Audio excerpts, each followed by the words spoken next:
Le 5 février 2022, la Russie a envoyé le satellite le plus dangereux de notre histoire.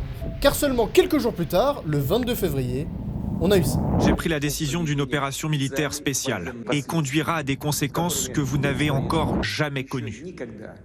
Avec l'arrivée de cette guerre, pile après un lancement, vous imaginez bien que certains pays ont commencé à douter. Notamment les USA qui, sans le savoir, vont découvrir l'une des pires choses que l'humanité ait conçue.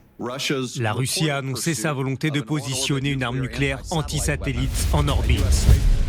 Et dans cette vidéo, je vais vous expliquer comment, grâce à celle-ci, Vladimir Poutine souhaite gagner la guerre et dominer le monde.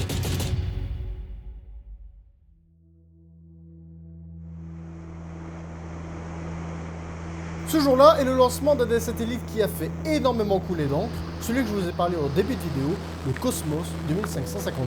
Celui-ci a énormément intrigué les Américains à cause de sa position. Ces derniers, on en a dit qu'il a été lancé dans une zone où littéralement aucun satellite n'y orbite normalement. Cette orbite, qui est donc plus haute que toutes les autres, est en plein cœur de la ceinture de Van Allen, qui est donc très sensible aux radiations et qui peut être très dangereux pour les composants électroniques des satellites. Moscou a tenté d'expliquer que ce dernier est censé tester de nouveaux instruments face à l'étude et à la résistance aux radiations. Sauf que au niveau des dates entre le lancement et le conflit en Ukraine, c'était un poil trop suspect et ça n'a pas du tout convaincu les Américains.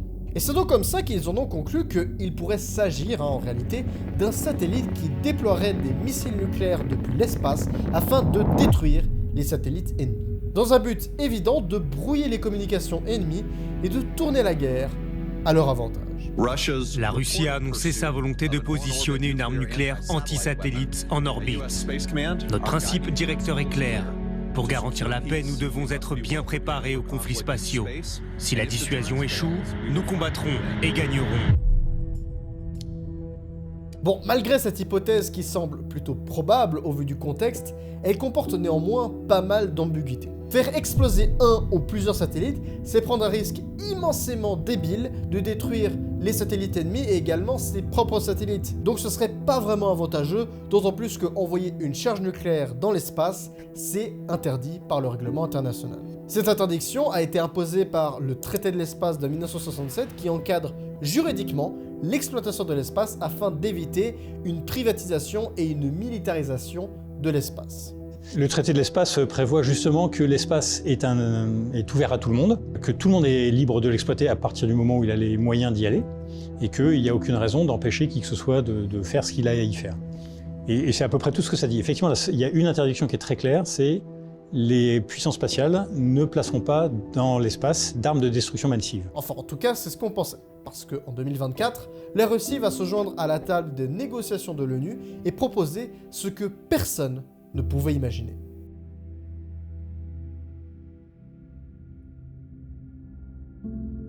En 2024, face à une peur généralisée de voir la Russie en possession d'une arme atomique dans l'espace, faut quand même le rappeler, les États-Unis et le Japon ont donc annoncé le 24 avril à l'ONU un projet de résolution visant à rappeler l'existence de ce traité de l'espace et que tous les participants doivent respecter à la lettre. Sauf que cette loi, elle ne passera pas, puisque la Russie utilisera son veto pour annuler cette modification. Cette dernière prétextant que les Américains se concentraient justement trop sur les armes nucléaires et qu'ils devraient un peu plus se focaliser sur les armes en général. Ce qui est assez ironique. Sauf que presque plus d'un mois après, le 20 mai 2024, la Russie et la Chine surprennent tout le monde en annonçant également leur propre résolution sur le traité de l'espace, mais avec quelques subtilités. Déjà, ce qui est flagrant, c'est que le texte reprend fortement de ce que les Américains et les Japonais avaient déjà proposé. Sauf que dans cette version, elle prévoit uniquement d'interdire les armes en orbite et exclut totalement la notion du nucléaire. Donc avec ce petit changement, ça rendrait déjà d'office le projet d'arme nucléaire crédible et laisserait le champ libre à Poutine pour tout simplement lui laisser faire ce qu'il veut. Bon, c'est pas gagné d'avance puisque de toute façon, il va falloir passer par une votation et obtenir la majorité. Pour l'instant, ils sont au nombre de 15 avec 7 voix pour, avec 7 voix contre, dont la Suisse, elle s'intercalera et puis elle ira dans la voie qui lui sera la plus favorable. Mais si cette initiative venait à passer, elle permettrait rien qu'au niveau civil, au-delà de l'aspect militaire, de réaliser des projets complètement futuristes. On le sait, depuis quelque temps, la Russie développe un tout nouveau moyen de propulsion qui est à la fois révolutionnaire et prometteur, le moteur au plasma. Un moteur si révolutionnaire qui permettrait de réaliser un voyage entre la Terre et Mars entre 1 à 2 mois contre 1 an avec un système de propulsion conventionnel. Sauf que pour permettre un tel miracle, le moteur doit être alimenté en permanence par un réacteur nucléaire afin de produire un courant électrique suffisamment puissant afin d'expulser via un champ magnétique des particules d'hydrogène chargées positivement ou négativement. Bref, c'est un véritable casse-tête, mais qui n'est pour l'instant qu'en phase expérimentale, mais qui pourrait à l'avenir être réalisable à grande échelle et faciliter les trajets interplanétaires. D'ailleurs, n'hésitez pas à me demander en commentaire si une vidéo sur ce moteur vous intéresserait. Mais le problème, c'est que actuellement, aucun autre laboratoire, à part celui qui a conçu ce moteur, n'a pu reproduire les conditions du test et recréer ce moteur. Tout simplement parce que les données n'ont pas encore été partagées. Et pourquoi ? Eh bien parce que, peut-être que vous l'avez déjà compris, mais ceux qui ne le savent pas encore, vous allez très vite comprendre pourquoi. Mais quoi qu'il en soit, cette nouvelle approche du nucléaire par la Russie, eh bien elle n'est pas passée puisque la Suisse s'est abstenue. Et bah oui, qu'est-ce que je peux vous dire, c'est la philosophie suisse, la neutralité. Mais maintenant que cette affaire est passée, il y a quand même une question que je me pose et que certains d'entre vous vous la posez, c'est pourquoi Poutine a voulu retirer la notion du nucléaire et non pas les armes nucléaires ou juste les armes tout court en fait. D'autant plus, et ça je ne vous l'ai pas dit, mais il existe déjà des solutions anti-missiles, comme des missiles qui partent non pas de l'espace, mais depuis le sol. Eh bien, la raison à cela est que par rapport à tout ce que je vous raconte, eh bien parce que ce n'est que du vent. Et non, je déconne pas. Car c'est exactement ce qu'en réalité la Russie souhaitait laisser entendre et faire croire aux États-Unis et au reste du monde. Telle une poupée russe, sous ce projet ultra simpliste et débile se cache une véritable menace beaucoup plus perverse et presque évidente car en réalité, tous les indices, ils étaient sous vos yeux depuis le début. Et en plein cœur de la ceinture de Van Allen qui est donc très sensible aux radiations et qui peut être très dangereux pour les composants électroniques des satellites. Sauf que pour permettre un tel miracle, le moteur doit être alimenté en permanence par un réacteur nucléaire afin de produire un courant électrique suffisamment puissant afin d'expulser via un champ magnétique des particules d'hydrogène chargées positivement ou négativement.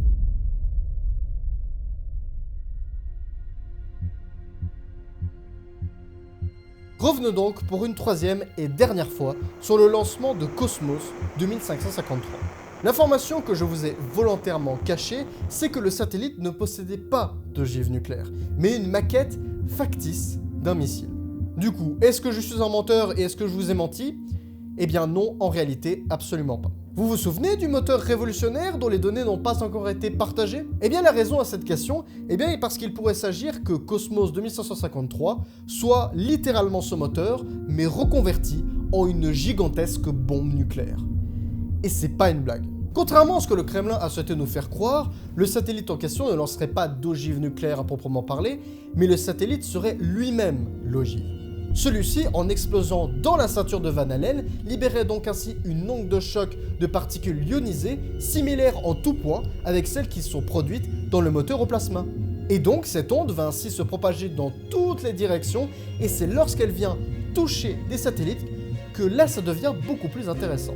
Car les satellites situés en orbite basse et donc en dehors des ceintures sont beaucoup moins protégés contre ces radiations. Ce qui fait que lorsqu'ils seront touchés, ces derniers vont littéralement se retrouver HS.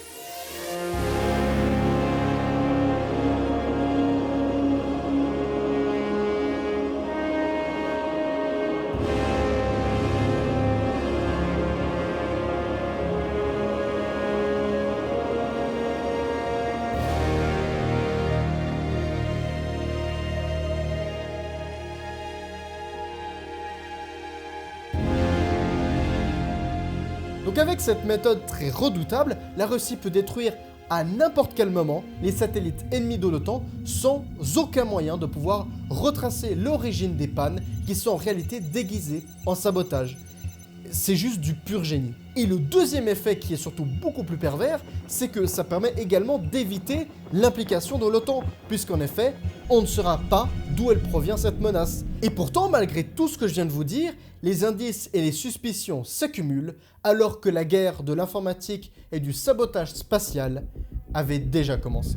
Donc l'exemple que j'aime bien citer de la guerre dans l'espace, c'est celui de l'invasion d'Ukraine. Pour y revenir, lorsqu'ils envahissent l'Ukraine en février 2022, ils ne tirent pas de missiles, ils n'attaquent pas les satellites. En revanche, ils suppriment en une minute ou en une fraction de seconde toutes les capacités spatiales utilisées par les Ukrainiens sur les terminaux au sol. Donc, vous voyez, les attaques peuvent prendre quand même beaucoup de formes. Mais en une attaque cyber, ils ont supprimé toutes les communications par satellite des Ukrainiens. Donc ils ont détruit plusieurs milliers de satellites que Viasat a remplacés après, etc. Bon, l'histoire ne se répétera probablement pas, mais ça a donné après l'occasion à Elon Musk de bondir au secours de l'Ukraine avec Starlink. Bon, qu'il y ait eu des menaces, c'est une chose. Mais la vraie question est pourquoi il n'y a pas vraiment eu de preuves concrètes ou une véritable attaque avec cette nouvelle méthode? Eh bien parce qu'un dilemme s'impose. Il n'y aura pas une arme nucléaire qui va être dans l'espace? Une arme nucléaire, c'est interdit. C'est interdit, mais ça ne veut pas dire que ça ne se fera pas.